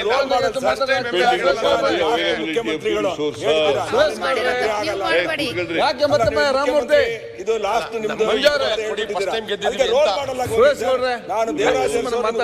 ರೂಲಿಂಗ್ ಪಾರ್ಟಿ ಅಪೋಸಿಷನ್ ಅಲ್ಲಿ ಇದ್ದಾಗ ಒಂಥರ ಬಾಲಕೃಷ್ಣ ಅವರೇ, ಅಪೋಸಿಷನ್ ಇದ್ದಾಗ ಬಾಲಕೃಷ್ಣ ಅವರೇ, ಮಂಜು ಅವರೇ ಅಂತ ಹೇಳ್ತಾರೆ. ಅವ್ರಿಗಿಂತ ಒಂದು 5 ಕಡಿಮೆ ಕೊಡ್ರಿ. ಮಂಜುನಾಥ್, ಮಂಜು 50 ಕೋಟಿ ಕೊಟ್ರಿ ಅವ್ರಿಗೆ ಎಲ್ಲರಿಗೆ. ನಿಮ್ಮವ್ರಿಗೆ ಸಿದ್ದು ಸೌದಿ ಅವರೇ 40 ಕೋಟಿ ಕೊಡ್ರಿ ಸಾಕ. ರಾಮಮೂರ್ತಿ ಅವರೇ, ಮಂಜು ಅವ್ರೆ ಯಾಕೆ ಸುಮ್ ಪ್ರತಿಯೊಂದು ಗೆಲ್ಲದ್ದು ಮಾತಾಡ್ತೀರಿ? ಸರ್ ಆಯ್ತಲ್ಲ, ನಾವು ಉತ್ತರ ಕೊಡ್ತೀವಿ, ಮುಗೀತು. ಸಾರಿ ಸಿದ್ದು ಸೌದಿ ಅವರೇ, ಆಯ್ತು ಕೂತ್ಕೊಳ್ಳಿ. ಸಿದ್ದು ಸೌದಿ ಅವರೇ, ಬೆಂಗಳೂರಿಗೆ ರಾಮಮೂರ್ತಿ, ಅಧ್ಯಕ್ಷರೇ, ರಾಮಮೂರ್ತಿ ಅವರೇ, ಬೆಂಗಳೂರಿಗೆ ಘೋಷಣೆ ಮಾಡಿದ್ರೆ ಇನ್ನೂ ಅನೌನ್ಸ್ಮೆಂಟ್ ಆಗಿದೆ. ದಯಮಾಡಿ ಅನೌನ್ಸ್ಮೆಂಟ್ ಮಾಡಿ ಸರ್. 2000 ಇವರೆಲ್ಲ ಇದ್ದಾಗ ₹1 ಕೊಟ್ಟಿರ್ಲಿಲ್ಲ. ಇವತ್ತು ಅಶೋಕ್ ಅವ್ರು ಏನ್ ಹೇಳ್ತಾರೆ, 65 ಕೊಟ್ಟಿದ್ದಾರೆ ಅಂತ ಹೇಳ್ಬಿಟ್ಟು. ರಾಮಮೂರ್ತಿ, ಮಂಜು ಸರ್ ಏನಿಲ್ಲ, ಅವ್ರು ಕೊಟ್ಟಿಲ್ಲ ಅಂತ ಅಂದ್ಬಿಟ್ಟು ನೀವು ಯಾಕೆ ಇದು ಮಾಡ್ತೀರಿ ಸರ್? ನೀವು ಕೊಡಿ ಸರ್, ಬೇರೆ ಅವ್ರು ಕೊಟ್ಟಿಲ್ಲ ನಾನು ಕೊಡ್ತೀನಿ, ಇಷ್ಟೇ ಕೊಡ್ತೀವಿ ಅಂತ ಹೇಳಕ್ಕಾಗಲ್ಲ. ಅಲ್ಲ, ಎಲ್ಲ ಕ್ಷೇತ್ರ ನಿಮಗೂ ಕೊಡೋದ, JDS ನವ್ರಿಗೂ ಕೊಡ್ತೀವಿ, BJP ಅವ್ರಿಗೂ ಕೊಡ್ತೀವಿ, ಕಾಂಗ್ರೆಸ್ MLAಗಳಿಗೂ ಕೂಡ ಕೊಡ್ತೀನಿ. ಮುಖ್ಯಮಂತ್ರಿಗಳೇ, ಒಂದೇ ರೀತಿ ಟ್ರೀಟ್ ಮಾಡ್ಬೇಕು ನೀವು. ಯಾಕೆ ಪ್ರತಿಯೊಂದಕ್ಕೆ ಮಾತಾಡ್ತೀನಿ? ನೋಡಿ, ಕೂತ್ಕೊಳ್ಳಿ. ಅಭಿವೃದ್ಧಿ ಬಾಲಕೃಷ್ಣ ಅವರಿಗೆ ಬಲ್ ಕೂತ್ಕೊಳ್ಳಿ ಸರ್. ಅತಿವೃಷ್ಟಿಗೆ ಹೇಳಿದ್ದಾರೆ ಎಲ್ಲ MLAಗಳಿಗೆ ದುಡ್ಡನ್ನ ಕೊಡ್ತೀವಿ. 8,000 ಕೋಟಿ ರೂಪಾಯಿ ಇಟ್ಕೊಂಡಿದ್ದೀವಿ. ಇಷ್ಟೆಲ್ಲ ತೊಂದರೆಗಳಿದ್ರೂ ಕೂಡ, ಕೇಂದ್ರ ಸರ್ಕಾರದಿಂದ ನಮಗೆ ಹಣ ಬರದೇ ಹೋದರೂ ಕೂಡ, ಆದರೂ 8,000 ಕೋಟಿ ರೂಪಾಯಿಗಳನ್ನು ಮೂಲಭೂತ ಸೌಕರ್ಯಗಳಿಗೋಸ್ಕರ 8,000 ಕೋಟಿ ಇಟ್ಕೊಂಡಿದ್ದೀವಿ. ಅದರಲ್ಲಿ ಎಲ್ರಿಗೂ ಹಂಚತಕ್ಕಂಥ ಕೆಲಸ ಮಾಡ್ತೀನಿ. ಅದರಿಂದ ನಾವು ಯಾವುದೇ ಅಭಿವೃದ್ಧಿ ಕೆಲಸ ಕುಂಠಿತ ಆಗಿಲ್ಲ. ಎಲ್ಲ ಕಾರ್ಯಕ್ರಮಗಳಿಗೂ ಕೂಡ ನಾನು ಸಮಯ ಇಲ್ಲ, ಎಲ್ಲರೂ ಯಾವ್ಯಾವ ಇಲಾಖೆಯಲ್ಲಿ ಎಷ್ಟೆಷ್ಟು ಕೊಟ್ಟಿದ್ದೀವಿ, ಹಿಂದಿನ ವರ್ಷ ಎಷ್ಟು ಕೊಟ್ಟಿದ್ರು, ಈ ವರ್ಷ ಎಷ್ಟು ಕೊಟ್ಟಿದ್ದೀವಿ, ಇವ್ರ ಕಾಲದಲ್ಲಿ ಎಷ್ಟು ಕೊಟ್ಟಿದ್ರು, ನಮ್ಮ ಕಾಲದಲ್ಲಿ ಎಷ್ಟು ಕೊಟ್ಟಿದ್ದೀವಿ, ಇವೆಲ್ಲ ಹೇಳಬೇಕಾಗಿತ್ತು. ಅವೆಲ್ಲ ಹೇಳೋಕ್ಕೆ ಸಮಯ ಇಲ್ಲ. ಅದರಿಂದ ಮಾನ್ಯ ಅಧ್ಯಕ್ಷರೇ, ಮಾನ್ಯ ಸದಸ್ಯರುಗಳು ಭಾಳ ಮುಖ್ಯವಾಗಿ ಅವರು ಹೇಳಿರ್ತಕ್ಕಂಥದ್ದು, ಅವರ ಕ್ಷೇತ್ರಗಳಿಗೆ ಅಭಿವೃದ್ಧಿ ಕೆಲಸಗಳಿಗೆ ದುಡ್ಡು ಕೊಡಿ ಅಂತಕ್ಕಂಥದ್ದು ಹೇಳಿದ್ದಾರೆ. ಅದನ್ನು ಎಲ್ಲ ಕ್ಷೇತ್ರಗಳಿಗೂ ಕೂಡ, ಕರ್ನಾಟಕದಲ್ಲಿರ್ತಕ್ಕಂಥ 224 ಕ್ಷೇತ್ರಗಳಿಗೂ ಕೂಡ ಕೊಡುತ್ತೇವೆ. ಕಾಂಗ್ರೆಸ್ನವ್ರಿಗೂ ಕೊಡ್ತೀವಿ, JDSನವ್ರಿಗೂ ಕೊಡ್ತೀವಿ, BJPಯವ್ರಿಗೂ ಕೊಡ್ತೀವಿ ಅಂತ ಹೇಳಿ ನಮ್ಮ ಕರ್ನಾಟಕದ ಅಭಿವೃದ್ಧಿ ನಡೀತಾ ಇದೆ, ಅಭಿವೃದ್ಧಿ ಆಗ್ತಾ ಇದೆ. ಗ್ಯಾರಂಟಿ ಯೋಜನೆಗಳು ಕೂಡ ನಡೆಸ್ತಾ ಇದ್ದೀವಿ. ಇವರು ಅನೇಕ ವಿರೋಧ ಮಾಡಿದ್ರು, ನೇರವಾಗಿ ವಿರೋಧ ಮಾಡಲ್ಲ, ವಿರೋಧ ಮಾಡಿದ್ರು, ಆದರೆ ನಮ್ಮನ್ನೇ ಕಾಪಿ ಮಾಡಿದ್ರು. ಅನೇಕ ರಾಜ್ಯಗಳಲ್ಲಿ ಕಾಪಿ ಮಾಡಿದ್ರು. ಇದೇ ನರೇಂದ್ರ ಮೋದಿಯವರು ಪ್ರಧಾನಮಂತ್ರಿಗಳು ರಾಜಸ್ಥಾನದಲ್ಲಿ ಹೇಳಿದ್ರು, ನಾವು ಘೋಷಣೆ ಮಾಡಿದಾಗ, ಇಲ್ಲ ರಾಜಸ್ಥಾನದಲ್ಲಿ ಹೇಳಿದ್ರು. ರಾಜಸ್ಥಾನದಲ್ಲಿ ಏನಂತ ಹೇಳಿದ್ರು ಅಂತಂದರೆ, ಆರ್ಥಿಕವಾಗಿ ದಿವಾಳಿ ಆಗ್ಬಿಡ್ತದೆ ಇವುಗಳನ್ನು ಜಾರಿ ಮಾಡಿಬಿಟ್ರೆ, ಮಾಡಕ್ಕೆ ಬರಲ್ಲ ಅಂತ. ನನ್ other than prime minister of this country. ನಾವು ಮಾಡಿದ್ದೀವಿ. ಈಗ 2 ವರ್ಷ 3 ತಿಂಗಳು ಅಧಿಕಾರ, ನಾವು ಅಧಿಕಾರಕ್ಕೆ ಬಂದು 2 ವರ್ಷ 3 ತಿಂಗಳಾಯಿತು. ನಿನ್ನೆಗೆ 20ನೇ ತಾರೀಕಿಗೆ ಮಾಡಿದ್ದೀವಿ. ಯಾವ ಕಾರಣಕ್ಕೂ ಲೋಕಸಭೆ ಚುನಾವಣೆ ಆದಮೇಲೆ ನಿಲ್ಲಿಸ್ಬಿಡ್ತಾರೆ ಅಂತ ಹೇಳಿದ್ರು. ನಿಲ್ಲಲ್ಲ. ಗ್ಯಾರಂಟಿ ಯೋಜನೆಗಳೆಲ್ಲ ಮುಂದುವರಿಸ್ತೀವಿ. ಒಟ್ಟು 692 ಭರವಸೆಗಳನ್ನು ಕೊಟ್ಟಿದ್ದು ಮಾನ್ಯ ಅಧ್ಯಕ್ಷರೇ. 692ಗಳಲ್ಲಿ ಈಗಾಗಲೇ 264 ಭರವಸೆಗಳನ್ನು ಈಡೇರಿಸಿದ್ದೇವೆ. ಉಳಿದವನ್ನು ಕೂಡ ಈಡೇರಿಸ್ತೇವೆ. ಯಾವುದಾದ್ರೂ ಕರ್ನಾಟಕದ ಇತಿಹಾಸದಲ್ಲಿ ನುಡಿದಂತೆ ನಡೆದ ಸರ್ಕಾರ ಇದ್ದರೆ ಅದು ನಮ್ಮ ಸರ್ಕಾರ, ಕಾಂಗ್ರೆಸ್ ಸರ್ಕಾರ ಅಂತಕ್ಕಂಥ ಎದೆ ತಟ್ಟಿ ಹೇಳ್ತಕ್ಕಂಥ ಕೆಲಸವನ್ನು ಮಾಡಿ. ನೀವು 2018ರಲ್ಲಿ ಪೂಂಜಾ ಕೇಳಿದೀವಿ, ನೀನು ಬಂದಿರಲಿಲ್ಲಾಗ. 2018ರಲ್ಲಿ ಇದ್ರ ಓಕೆ. ಎಷ್ಟು ಭರವಸೆಗಳು ಕೊಟ್ಟಿದ್ದೀರಿ? 600 ಭರವಸೆಗಳು ಕೊಟ್ಟಿದ್ರಿ. ಈಡೇರಿಸಿದವೆಷ್ಟು 60 ಭರವಸೆಗಳು 10% ಆಯಿತು ಅಲ್ವಾ? ನಾವು ಎಲ್ಲ ಭರವಸೆಗಳನ್ನು ಈಡೇರಿಸ್ತೀವಿ. ನಾವು ಏನೇನು ಭರವಸೆಗಳನ್ನು ಕೊಟ್ಟಿದ್ದೀವಿ ಚುನಾವಣಾ ಸಂದರ್ಭದಲ್ಲಿ ಆ ಎಲ್ಲ ಭರವಸೆಗಳನ್ನು ಕೂಡ ಈಡೇರಿಸೇ ತೀರ್ತೀವಿ. 13ರಿಂದ 18ರವರೆಗೆ ಎಲ್ಲ ಭರವಸೆಗಳನ್ನು ಈಡೇರಿಸಿದ್ದೀವಿ, ಈಗಲೂ ಕೂಡ ಈಡೇರಿಸ್ತೀವಿ. ನಾವು ಜನತೆಗೆ ಕೊಟ್ಟಂಥ ವಚನ ಪಾಲನೆ ಮಾಡ್ತಕ್ಕಂಥ ಕೆಲಸವನ್ನು ಮಾಡ್ತೀವಿ. ಅದರಿಂದ ಯಾವ ಸದಸ್ಯರು ಕೂಡ ಅನುಮಾನ ಪಟ್ಕೋಬೇಕಾದಂಥ ಅಗತ್ಯ ಇಲ್ಲ. ಜನರಿಗೆ ನಾವು ನುಡಿದಂತೆ ನಡೀತಕ್ಕಂಥ ಸರ್ಕಾರ, ನುಡಿದಂತೆ ನಡೀತಕ್ಕಂಥ ಸರ್ಕಾರ, ಜನರಿಗೆ ದ್ರೋಹ ಮಾಡಲ್ಲ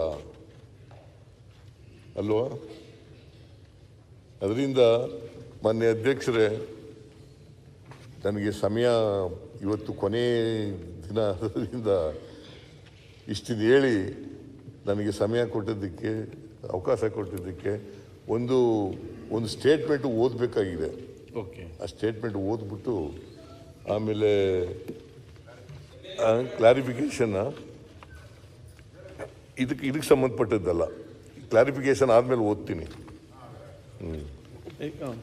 ಅದು ಮುಂದೆ ಪ್ರಕಟಣೆ ಮಾಡಿ ಪ್ರಕಟಣೆ ಅಂದ್ರೆ 16ನೇ